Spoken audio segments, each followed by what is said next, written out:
Boa noite, meus amigos. Boa noite, minhas amigas. Nós estamos aqui na Sociedade de Estudos Espíritas Francisco de Assis. Hoje é 29 de maio de 2026. Um minutinho que eu vou acender a luz aqui. E nesse horário, das 5h30, nós estudamos essa obra, ó, O Livro dos Médiuns, essa publicação de Allan Kardec. Nós estamos estudando, deixa eu abrir aqui, a parte segunda, capítulo 16, dos médiuns especiais. Hoje, vamos começar estudando o item 198. Mas antes de iniciarmos, eu vou pedir à nossa irmã Carmen para fazer a nossa prece de abertura. Carmen, por favor, minha amiga. Então, estamos aqui mais uma vez para um novo estudo, o segundo estudo dessa tarde de hoje, agradecendo a Deus, a Jesus, a Casa de Francisco de Assis, que nos recebe, para que nós possamos melhorar cada estudo, refletir sobre as nossas vidas, as nossas atitudes. Então, só temos a agradecer. Que o Senhor nos abençoe também nesse segundo estudo da noite, da tarde de hoje. Graças a Deus. Graças a Deus. Bem, gente, vamos começar aqui com o nosso estudo. Kardec, né, nessa questão aqui, ele vai trazer o seguinte: ele está falando das variedades de médios, né? Nós falamos anteriormente dos bons médios e falamos dos médios imperfeitos. Foi a questão 196, 197. Na 198, ele vai dizer: todas essas variedades de médios apresentam uma infinidade de graus em sua intensidade. Muitos há que, a bem dizer, apenas constituem matizes, mas que nem por isso deixam de ser efeito de aptidões especiais. Quer dizer, tem aquelas pessoas, né, que têm alguns pontos, né, apresentam um fenômeno aqui, outro ali, não uma coisa muito forte, né, porque tem uns que são intensos, né, várias, fazem um trabalho contínuo, mas eles que alguns só trazem matizes, né?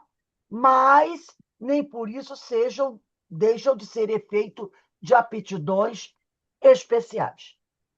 Concebe-se que há de ser muito raro esteja a faculdade de um médium rigorosamente circunscrita a um só gênero. Então, é difícil o médium ter apenas um tipo de mediunidade, né? Normalmente tem dois, né? Às vezes três, mas um só, ele fala que é raro isso, né? Então, isso aqui. Um médium pode, sem dúvida, ter muitas aptidões, havendo, porém, sempre uma dominante, né? Então, ele pode ter várias, mas uma delas é a dominante. Ao cultivo dessa é que, se for útil, deve ele aplicar-se. Então, ele está dizendo assim: às vezes o médium tem várias aptidões, né?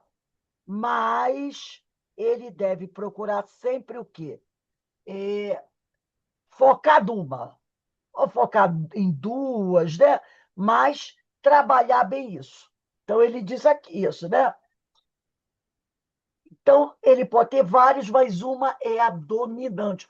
No caso do Chico, a gente poderia dizer assim: a dominante seria a psicografia, mas ele tinha a psicofonia também muito forte, né? Então, vamos dizer que. Mas eu acho que a psicografia era realmente a dominante. E viria uma segunda aí, que é a psicofonia, e várias outras que ele tinha, como o Divaldo também, né?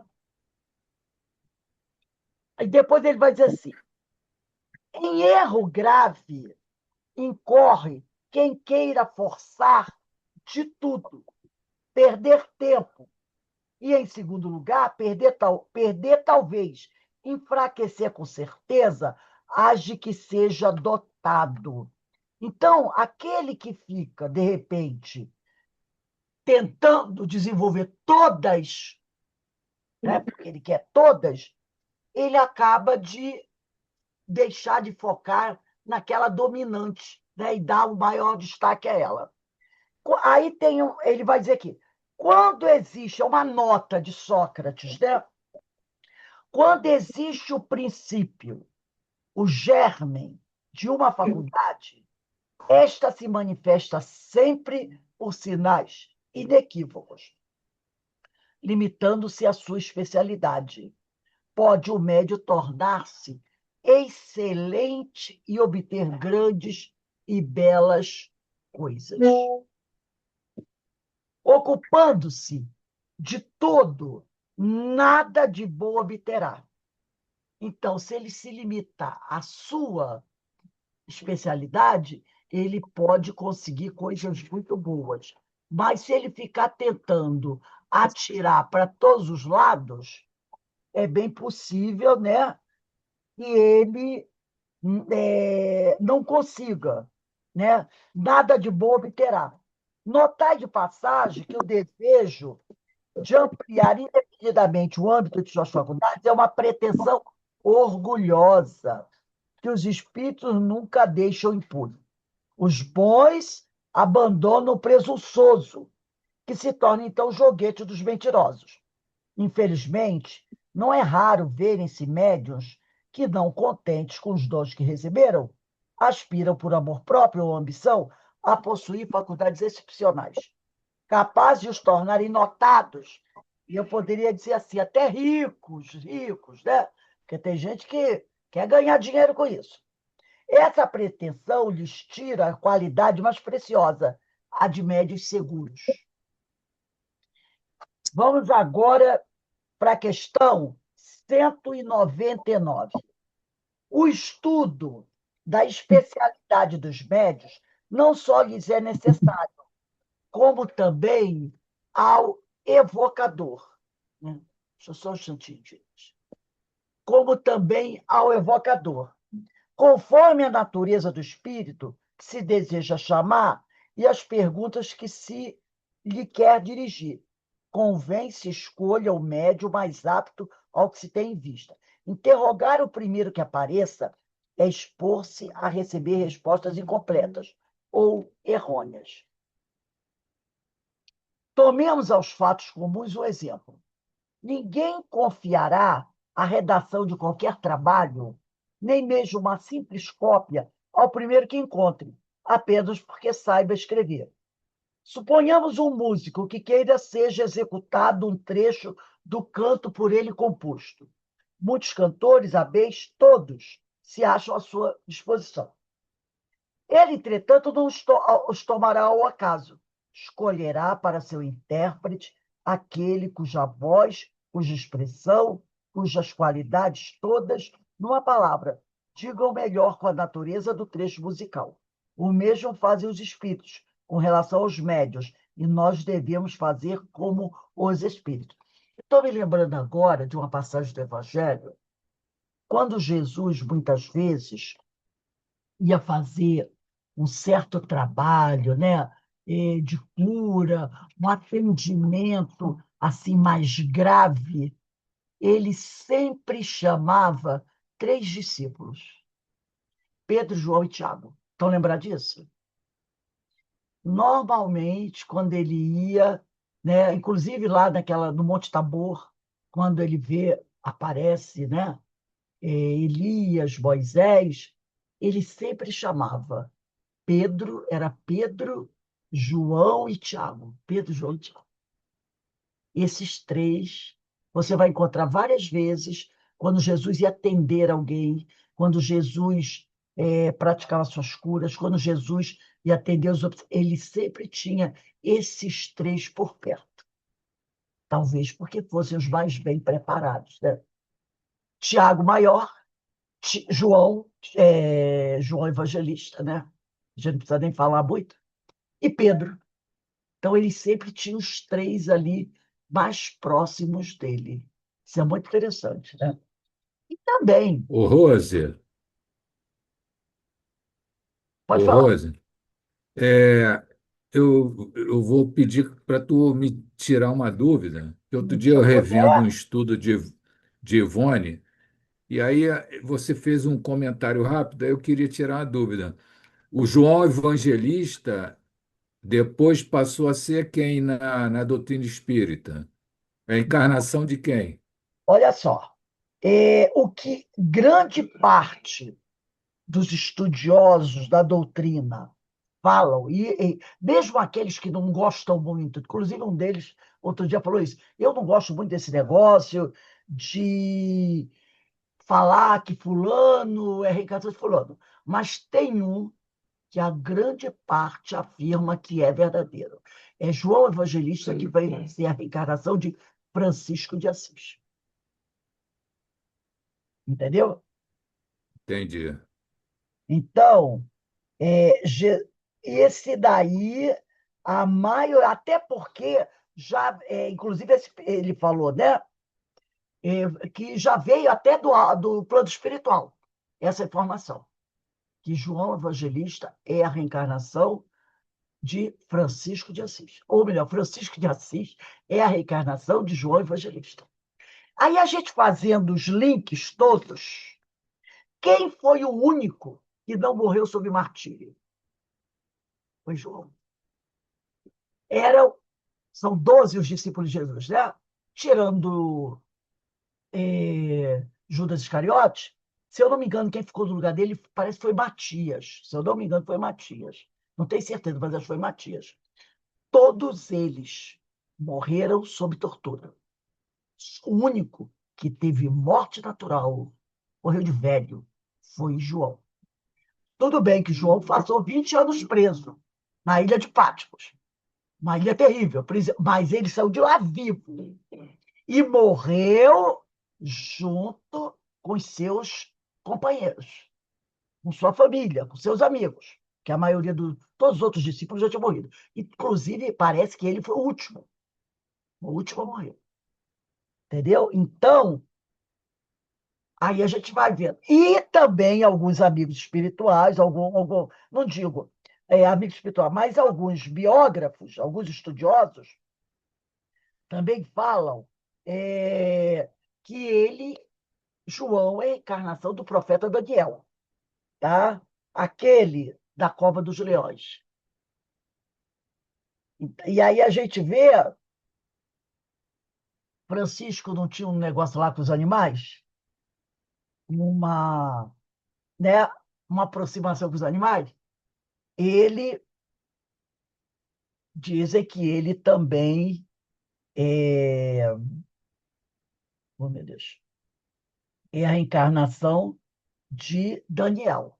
Esse eu não posso dizer com você com certeza que Daniel foi mais tarde reencarna como João, mas que Francisco de Assis é de João Evangelista, isso é praticamente certíssimo, porque parece que é revelação do ato. Então, realmente, quem substituiu Judas Iscariote foi Matias. Depois que eram 12, Judas morreu, e aí Matias foi convidado a integrar o grupo dos 12 apóstolos, né? Matias.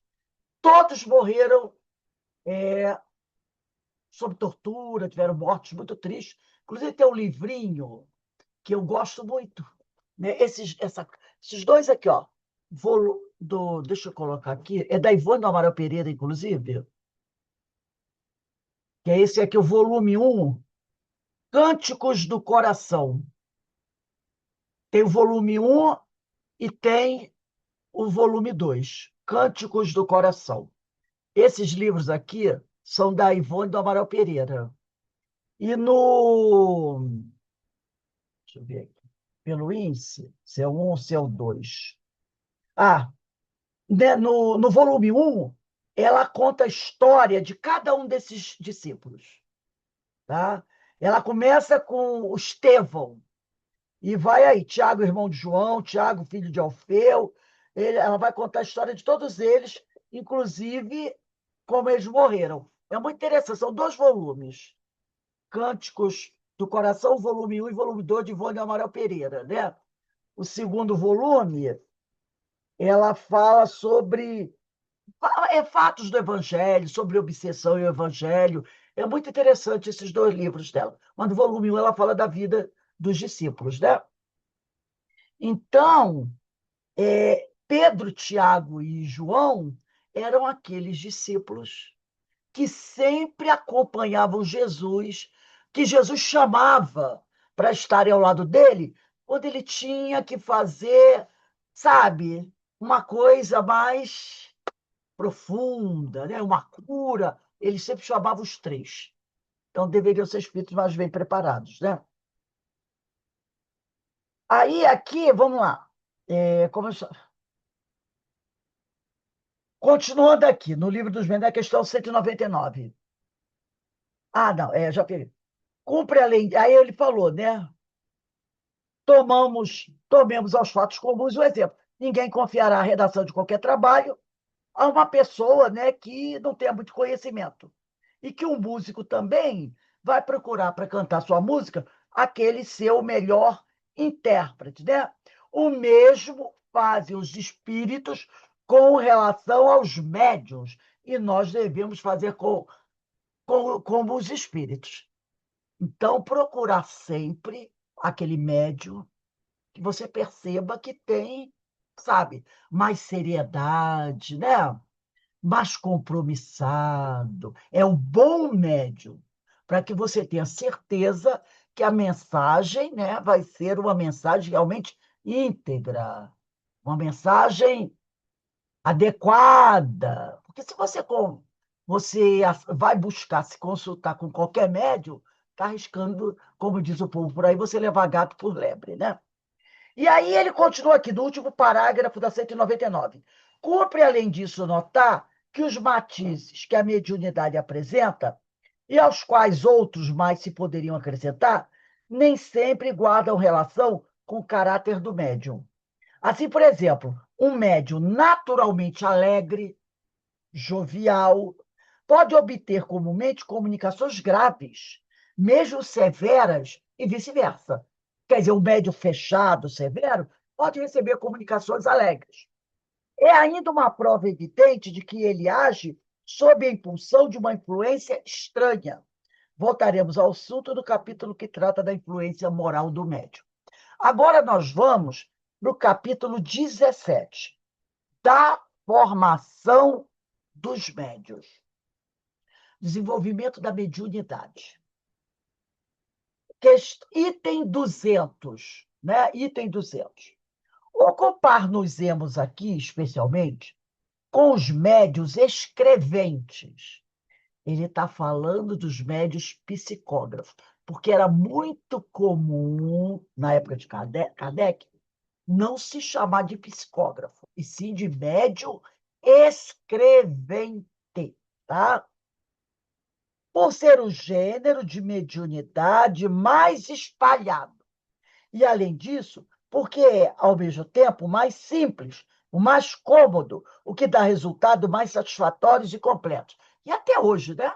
Até hoje a psicografia, tanto que pelo número de livros que a gente tem por aí, né?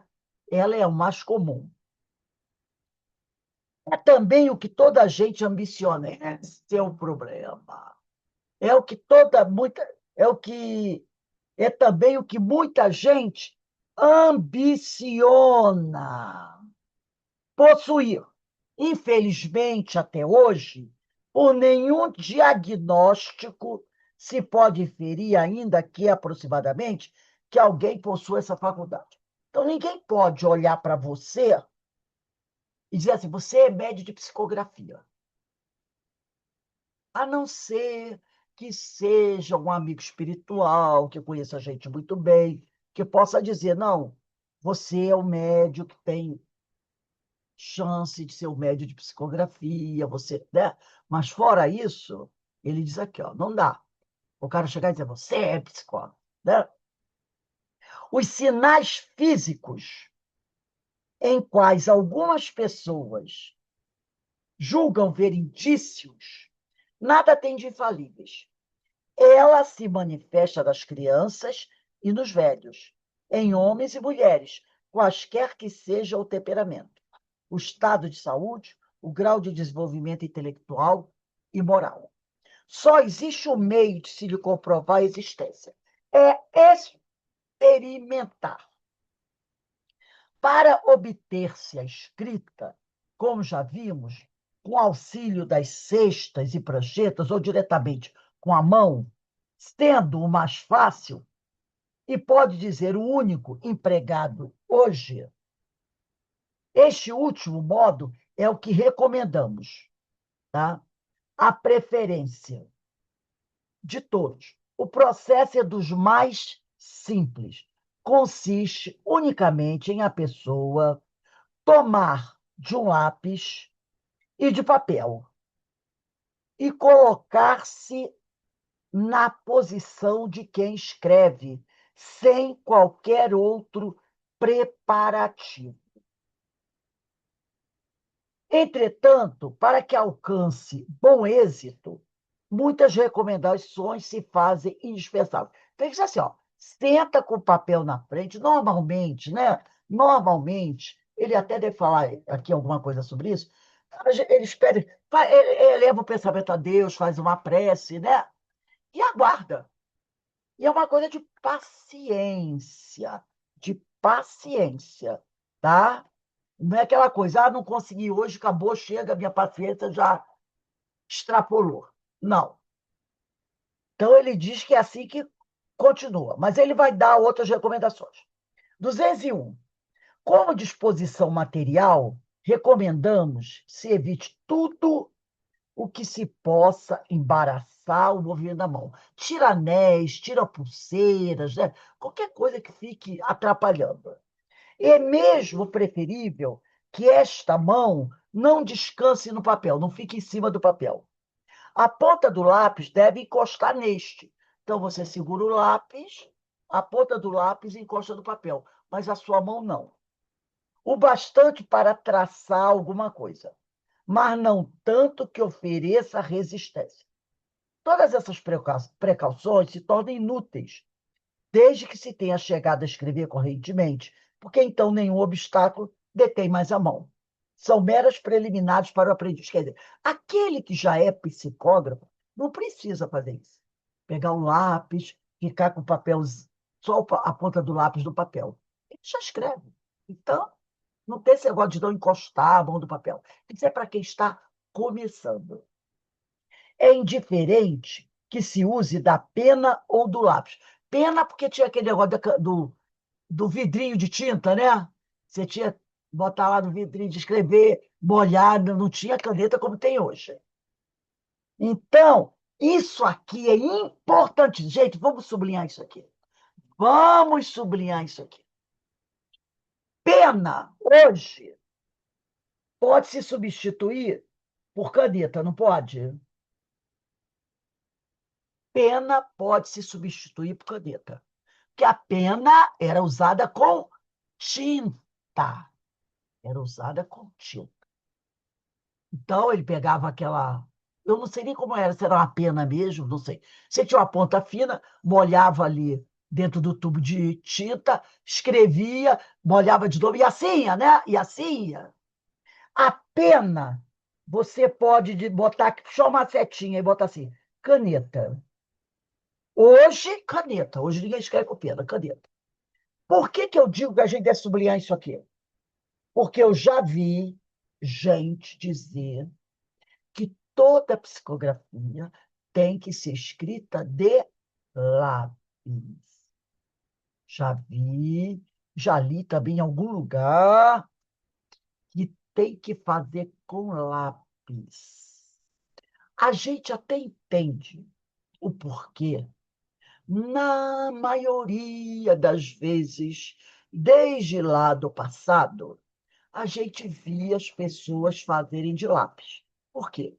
Porque na época de Kardec e nos anos à frente, a tal da pena e a tal da tinta devia ser cara, né, gente?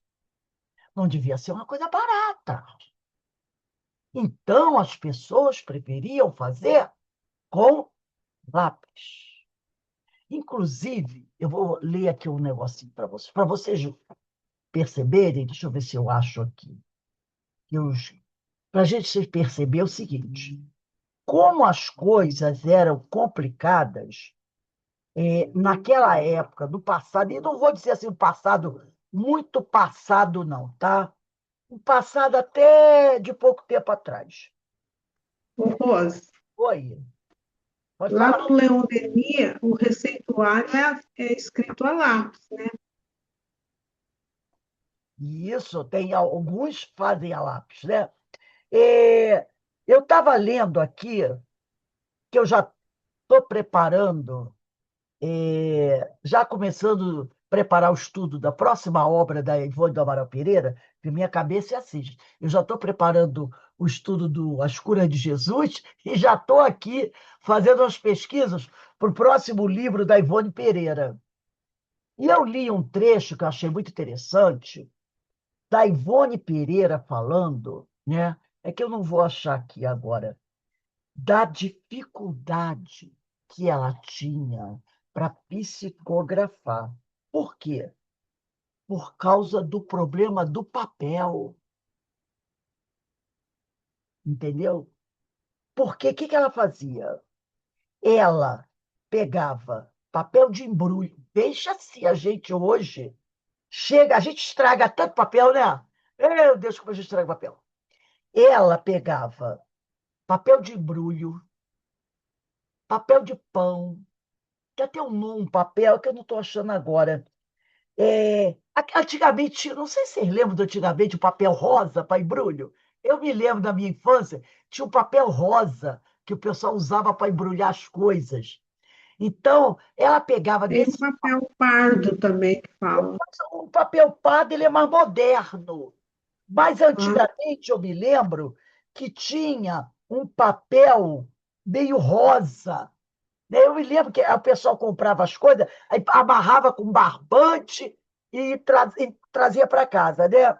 loja de tecido, né? Que a pessoa ia comprar tecido. Eram os papéis assim, bem bravos.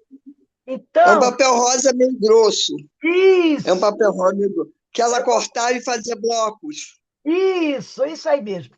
Então, tinha papel, eu estava tentando ver aqui se eu achava o livro, mas não vou achar. Então, ela conta que ela ficava correndo atrás desses papéis. E quando ela achava esses papéis, ela ia guardando vários tipos de papéis. Então, ela pegava o papel, às vezes o papel estava tudo amassado.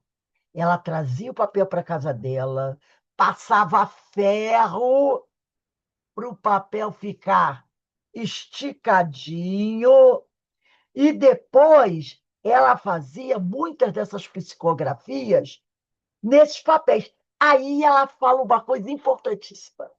Ela diz que, felizmente, graças a Deus, muitas das psicografias dela, feitas nesses papéis, foi com caneta. Porque ela disse o seguinte, que se ela tivesse feito a psicografia desses papéis de lápis, muito teria se perdido, entendeu?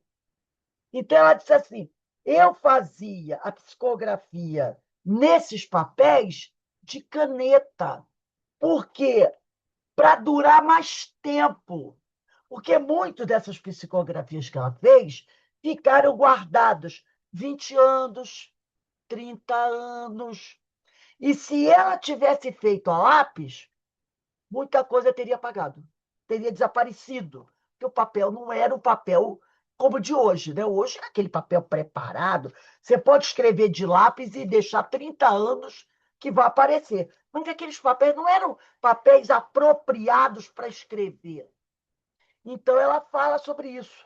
Ah, eu fazia a psicografia desses papéis. Ela diz assim, nessa época eu era muito pobre.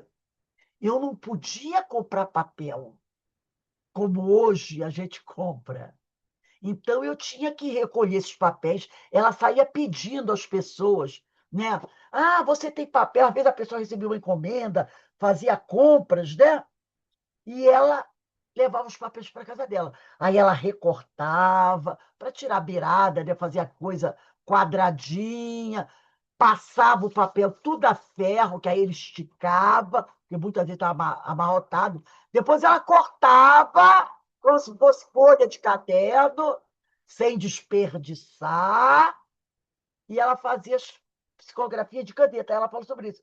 Eu fazia de caneta, e aí ela fala, ainda bem, porque muitas dessas psicografias se salvaram porque eu cheguei a fazer de caneta. Se eu tivesse feito de lápis, teria perdido. Então, é duas coisas que não era fácil de conseguir na época da Ivone: papel. E lá na época de Kardec, ou no início do século XX, não é qualquer pessoa que podia ter essa primazia, essa capacidade de ir na loja e comprar aqueles tinteiros, né? Que aquilo também devia acabar rápido. Já pensou? Toda semana isso custava caro. Então, ó, o lápis era mais barato. Aí o pessoal criou esse negócio de psicografia, tem que ser de lápis. Tem que ser de lápis. Eu pergunto, vamos perguntar usando a razão. O importante é o que você usa ou é a mensagem? Se é de lápis, se é de caneta, se é de carvão, com pedaço de carvão, o importante é o quê? É a mensagem, gente. Ô, Rose, Oi. também na Casa Espírita, lá no CEOI, nós temos aquele lugar que escreve, né, os nomes. Ah, Aí uma vez a moça veio perguntar se podia escrever a caneta. Eu falei, pode. Ah, por que é que só tem lápis? Se botar caneta, a pessoa vai carregar as canetas. exato. Também tem isso, né? No Infeliz- banco eles não amarravam as canetas. Exatamente, né? Exatamente. Tem essa questãozinha aí, né? Então, mas eu já ouvi pessoas, é aquela coisa que as pessoas criam porque não estudaram Kardec. O Joey falando aqui que o Divaldo fazia psicografia de livros digitando no computador. Não tem problema. Tempos modernos, não é verdade? Ah, e também daqui a um pouco vai ser aquilo. O espírito fala com você e você, ó, áudio. É isso. O espírito está falando e você, em vez de estar escrevendo, você vai, ó, falando que você está vindo aqui no teu áudio, no teu gravador. O importante é a mensagem. Então, Kardec, então vamos até colocar isso aqui, ó, grifar isso. É indiferente que se use da pena ou do lápis. É indiferente. Alguns médios preferem a pena, que, todavia, só pode servir para os que estejam formados. Entendeu? Aqueles que já tiveram, que escrever com aquele negócio com tinta não devia ser para qualquer um, né? Não devia ser qualquer pessoa que conseguiria. Quem não tinha treino, borrava tudo, né? Porque trazia a pena cheia de tinta, borrava tudo. Então também tinha que ter a técnica para usar a tal da pena, que não era como usar uma caneta. E o cara que era canhoto, já pensou?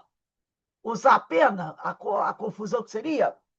Então, alguns médios preferem a pena, que, todavia, só pode servir para os que estejam formados e escrevem pausadamente. Então, ele já diz assim: é a pessoa que sabe usar a pena. Formado é aquele cara que estudou na escola, na época de Kardec, os alunos, né, usavam a pena na sala de Kardec, e eu escrever, aprendendo a usar a pena. Então, o cara formado sabia usar a pena, né? E que escreve pausadamente, porque com a pena não dá para correr, né? Outros, porém, escrevem com tal velocidade que o uso da pena seria quase impossível, ou pelo menos muito incômodo. O mesmo sucede quando a escrita é feita às arrancadas e irregularmente, ou quando se manifestam espíritos violentos, que batem com a ponta do lápis e a quebram, rasgando o papel. Então, aí com a pena ia destruir a pena. E pena custava caro, que nem a caneta que tem que amarrar com um barbante para o povo não levar. É, tem um custo para casa, né? Então, mas não tem nenhuma recomendação espiritual que se deva escrever somente de lápis, né? Ainda mais hoje com o advento da BIC, né? 203. O desejo natural, e isso aqui é muito importante, vai tirando esse penduricalho que o povo bota da doutrina. O desejo natural de todo aspirante a médium é o de poder confabular, conversar com os espíritos das pessoas que lhe são caras. Deve, porém, moderar a sua impaciência, porquanto a comunicação com determinado espírito apresenta muitas vezes dificuldades materiais que a tornam impossível aos principiantes. Para que o espírito. Olha só, ele aqui está dando uma orientação para a gente importante, essa questão aqui. Para que um espírito possa comunicar-se, preciso é que haja entre ele e o médium relações fluídicas que nem sempre se estabelecem instantaneamente. Só à medida que a faculdade, isso aqui é bom a gente sublinhando, só à medida que a faculdade se desenvolve, é que o médium adquire pouco a pouco a aptidão necessária para pôr-se em comunicação com o espírito que se apresente. Pode dar-se, pois, que aquele com quem o médium deseja comunicar-se não esteja em condições propícias a fazê-lo, embora se ache presente. Como também pode acontecer que não tenha possibilidade, nem permissão, para acudir ao chamado que lhe é dirigido. Convém, por isso, que no começo ninguém se obstine em chamar determinado espírito. Está começando a fazer psicografias, nada de dizer assim, eu gostaria tanto hoje de conversar com São Judas Tadeu. São Judas Tadeu. Eu gostaria muito de conversar hoje com Antônio de Pádua. Está começando, vai devagar. Vai devagar. É isso que ele está dizendo aqui, né? Com a, que se obstine, quer dizer, teime, em chamar, né? Então, que no começo ninguém se obstine de chamar determinado espírito, com exclusão de qualquer outro, pois a miúde sucede não ser com esse que as relações fluídicas se estabelecem mais facilmente. Então, aí ele diz aqui, de uma forma muito sutil, olha, presta atenção, não adianta você aqui agora está começando a prática, o treino, ficar chamando São João Evangelista. Até porque, de uma forma muito simpática, ele diz assim: não é bem com esse aí, São João, que as suas relações fluídicas se estabelecem mais facilmente. Entendeu? Está dizendo assim, no momento, você não vai conseguir manter uma relação fluídica, tete a tete com João Evangelista. Tem um probleminha aí de evolução. Mas não tem evolução. Se contente, de repente, com outro João, que de repente pode aparecer aí. Entendeu? Então, de uma forma muito simpática, Kardec está dizendo isso, né? Que no começo ninguém se obstine em chamar determinado espírito com exclusão de qualquer outro, pois a miúde, quer dizer, na maioria das vezes, sucede não ser com esse que você quer chamar, né, que as relações fluídicas se estabelecem mais facilmente. Por maior que seja a simpatia que lhe vote encarnado. Por mais amor que eu tenha ao São João Batista ou ao São Francisco de Assis, por mais simpático que eu, por mais que amor que eu tenho por ele, ainda não dá. Antes, pois, de pensar em obter comunicações de tal ou tal espírito, importa que o aspirante leve a efeito o desenvolvimento da sua faculdade, né?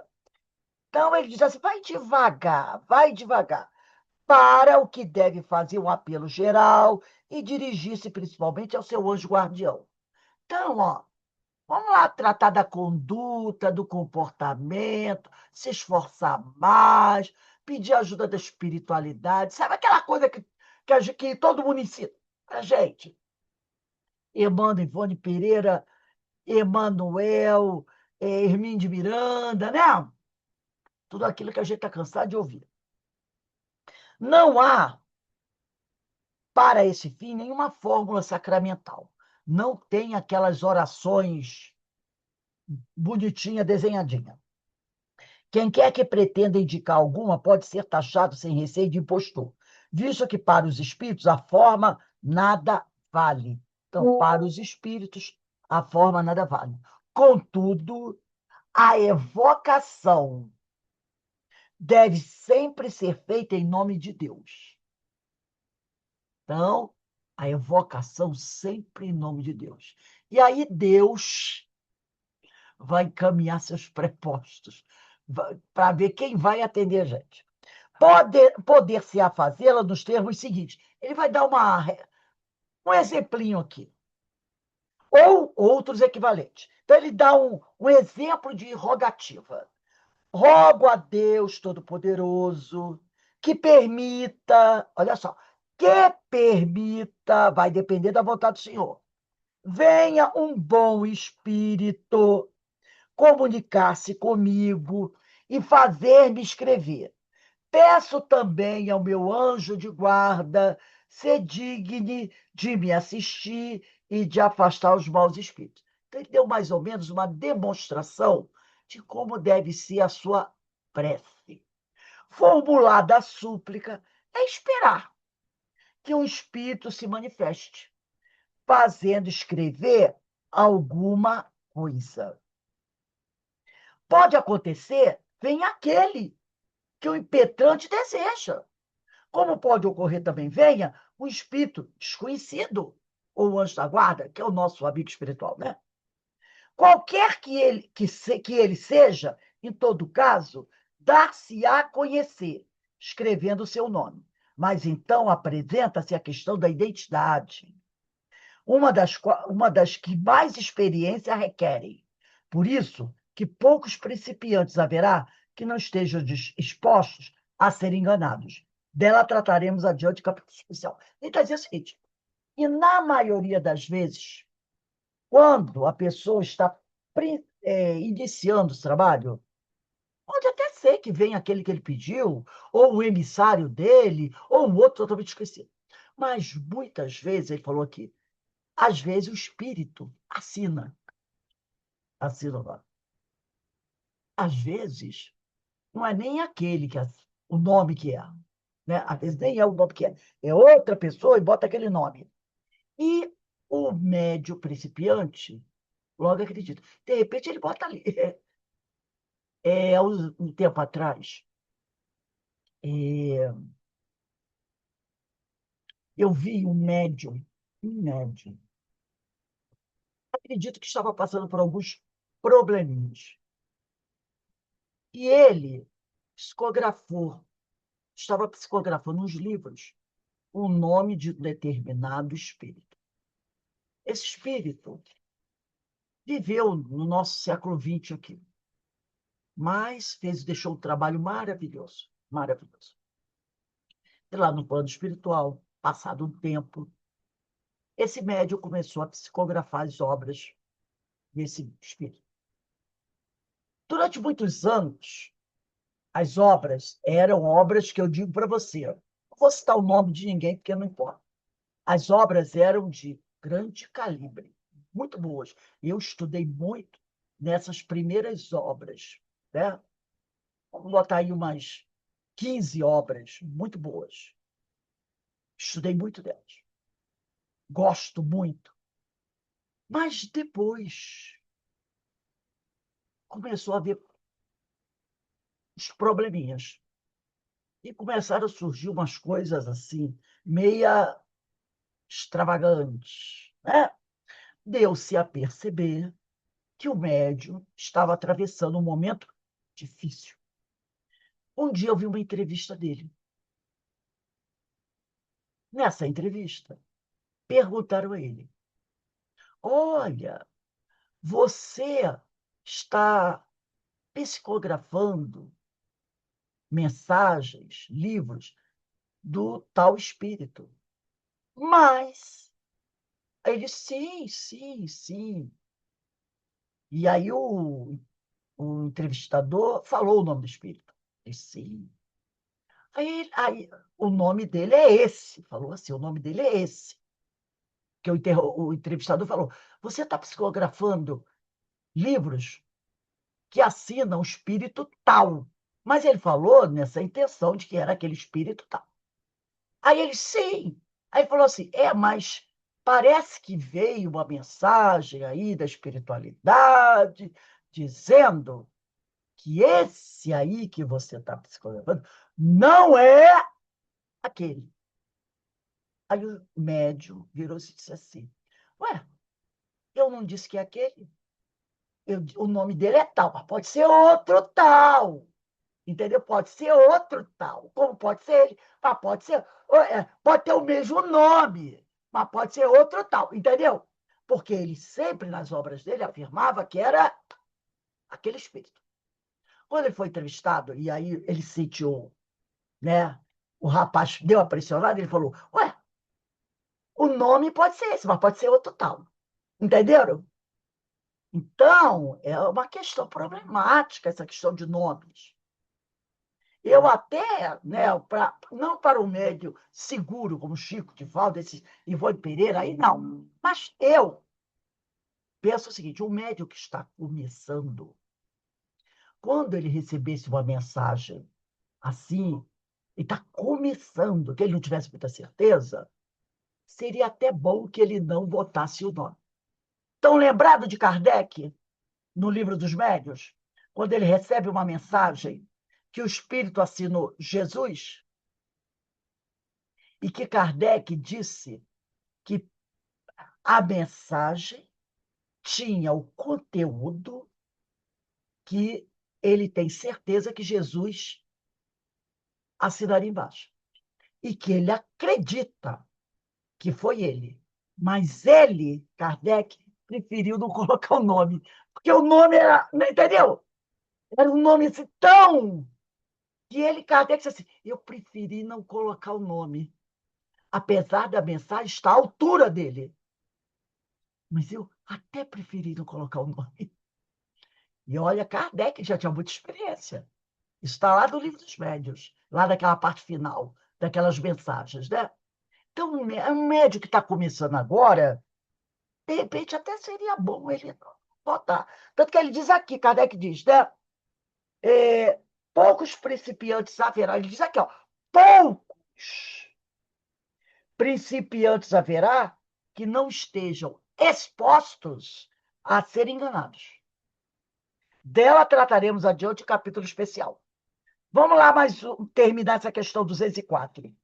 Quando queira chamar determinados espíritos, é essencial que o médium comece por se dirigir somente aos que ele sabe serem bons e simpáticos e que podem ter motivo para acudir ao apelo como parentes ou amigos. Então, começa tipo aqui, começa terra a terra. Parentes e amigos. Meu avô, meu irmão, meu primo, entendeu? Começa assim, ó, parentes ou amigos. Neste caso, aí ele vai dar outro exemplo de evocação. Em nome de Deus Todo-Poderoso, peço que tal espírito, né? Meu primo, meu filho, meu pai, minha mãe, meu amigo, se comunique comigo. Ou então, peço a Deus Todo-Poderoso, permita, né? Que tal espírito se comunique comigo. Ou qualquer outra fórmula que corresponda ao mesmo pensamento. Pede a Deus que o fulano de tal se comunique comigo. Mas, gente, aqui, entendeu? Terra a terra do nosso nível. Ou não é menos necessário que as primeiras perguntas sejam concebidas de tal sorte que as respostas possam ser dadas por um sim ou não, um não, como por exemplo, está aí, queres responder-me? Podes fazer-me escrever? Etc. Então ele diz aqui, não é menos necessário que as primeiras perguntas sejam concebidas de tal sorte que as respostas possam ser dadas por um sim ou por um não, né? Então, vai fazendo a coisa devagarzinho. Não começa a perguntar assim. O espírito se apresentou. Meu primo, por que que você se matou? Não é?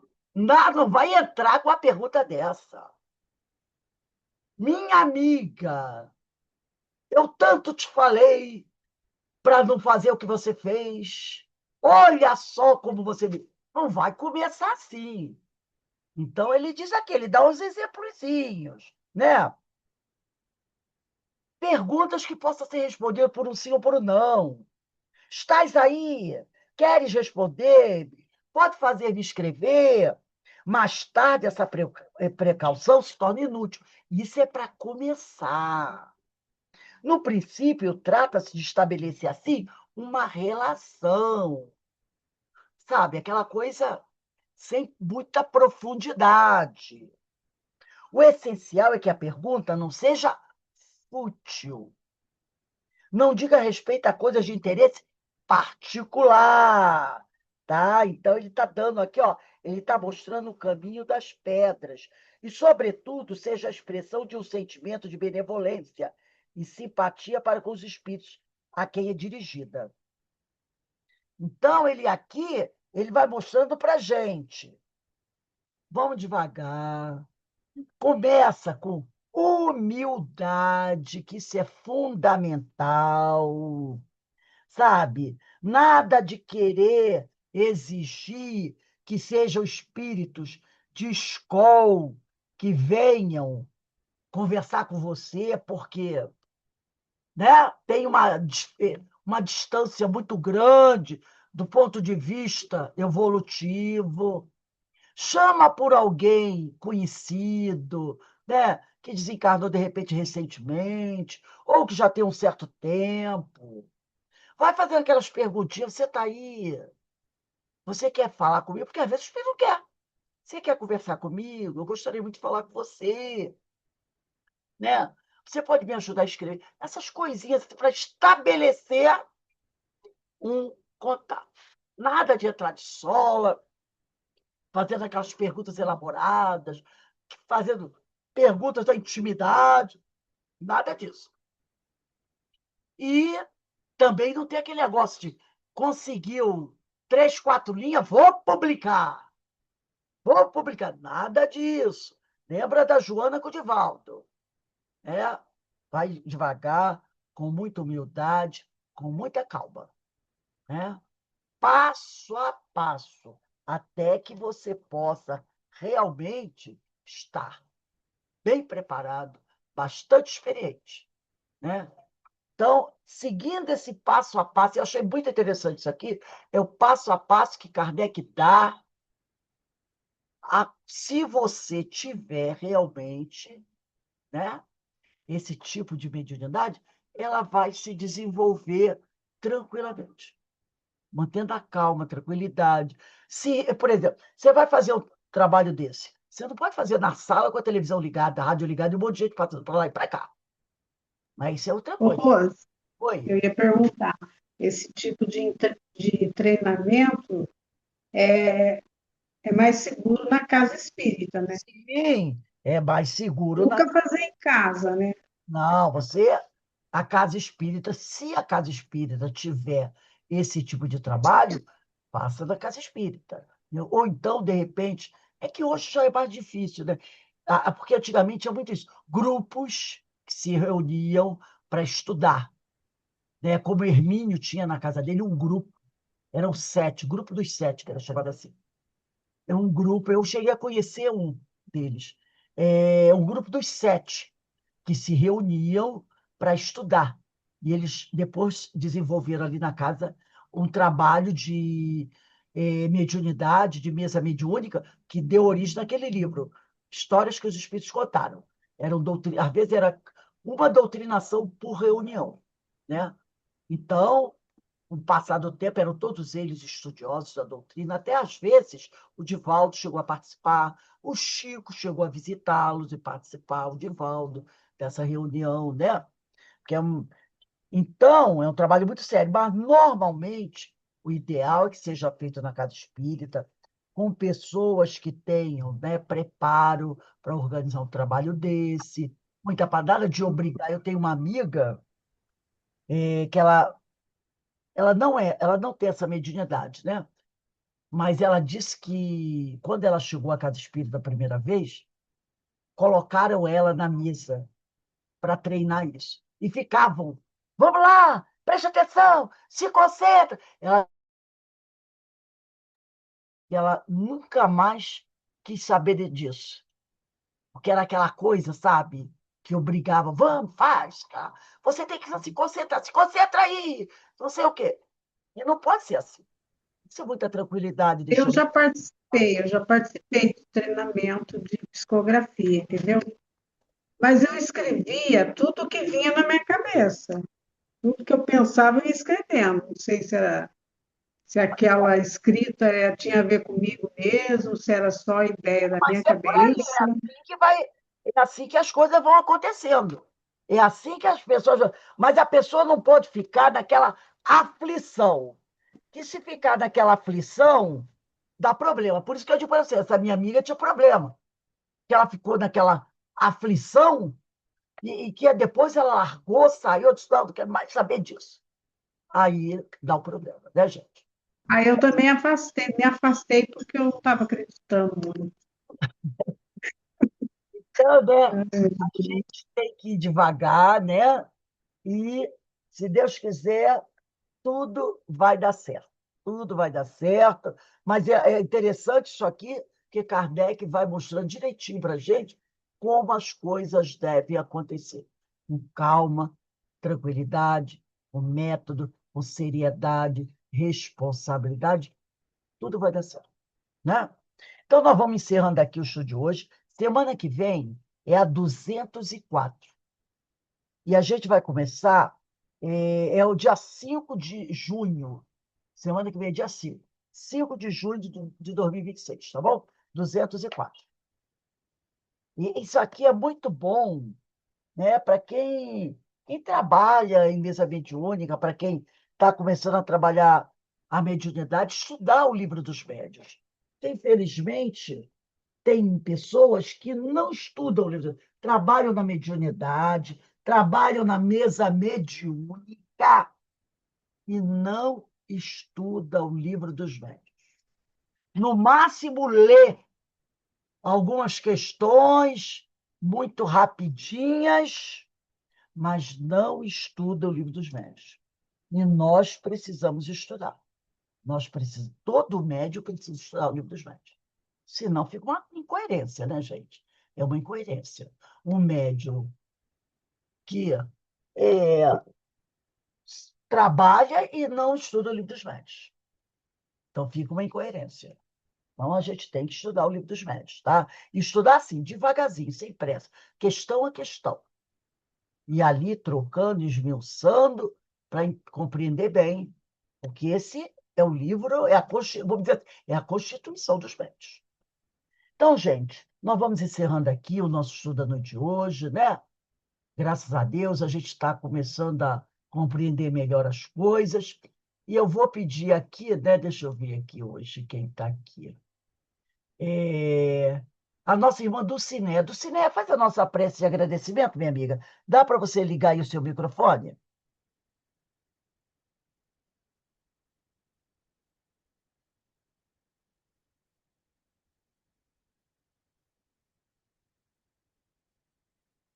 Dulciné, está me ouvindo? Tá, Sim, moça, estou sim. obrigado. Estava tentando mexer aqui no microfone. Então, vamos fazer nossa prece de encerramento.